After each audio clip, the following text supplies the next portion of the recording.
শহীদ দিবসে রক্তার্পণ ও চক্ষু পরীক্ষা শিবিরে মানবতার বার্তা, বৃক্ষরোপণেও সবুজের অঙ্গীকার। শহীদ দিবসের স্মরণে শিলিগুড়ি ৩৯ নম্বর ওয়ার্ড তৃণমূল কংগ্রেস কমিটির উদ্যোগে এক বিশেষ কর্মসূচির আয়োজন করা হয়। এই আয়োজনের মূল লক্ষ্য ছিল মানবতার সেবা এবং সমাজের প্রতি দায়িত্ব পালনের বার্তা ছড়িয়ে দেওয়া। অনুষ্ঠানের প্রথম পর্বে অনুষ্ঠিত হয় রক্তার্পণ শিবির, যেখানে বহু মানুষ স্বতঃস্ফূর্তভাবে অংশগ্রহণ করেন।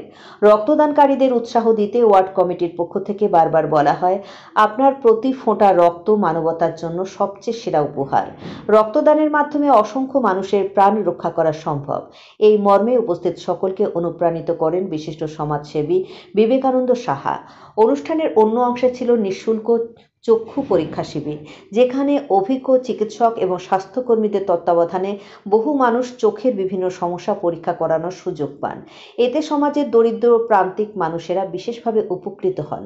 পাশাপাশি পরিবেশ সংরক্ষণের বার্তা পৌঁছে দিতে আয়োজিত হয় বৃক্ষরোপণ অনুষ্ঠান, সবুজে ঢেকে দিতে শহর ও তার চারপাশের এলাকা। এই লক্ষ্য নিয়ে কমিটির সদস্যরা ও স্থানীয় বাসিন্দারা একসঙ্গে বৃক্ষরোপণে অংশ নেন। ওয়ার্ড কমিটির পক্ষ থেকে বিবেকানন্দ সাহা বলেন, রক্ত দিন, জীবন বাঁচান।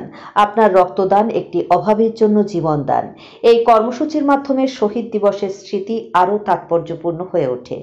একদিকে মানুষের প্রাণ রক্ষার জন্য রক্তদান, অন্যদিকে দৃষ্টিশক্তি রক্ষার জন্য চক্ষু পরীক্ষা এবং প্রকৃতির রক্ষার জন্য বৃক্ষরোপণ।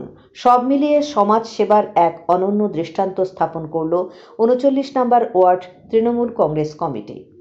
শুধুমাত্র এটা একদিনের কোনো অনুষ্ঠান নয়, সারা বছর ধরে আমরা ২১শে জুলাইকে স্মরণ করে এবং সেই মঞ্চ থেকে নেত্রীর দেখানো পথে আমরা চলার চেষ্টা করি। তা সেই উদ্দেশ্যে ৩৯ নম্বর ওয়ার্ড কাউন্সিলর পিঙ্কি সাহা, হারাধন, অজয় সহ সঞ্জীব সাহা সকলে মিলে প্রত্যেক বছর এখানে এই রক্তদান শিবির, স্বাস্থ্য পরীক্ষা, গাছ মানুষের হাতে তুলে দেওয়া, বৃক্ষরোপণ ইত্যাদি নানান সামাজিক বার্তা নিয়ে আমরা ২১শে জুলাইয়ের আগে এই ধরনের সমস্ত ওয়ার্ডেই কিছু না কিছু অনুষ্ঠান আমরা করি।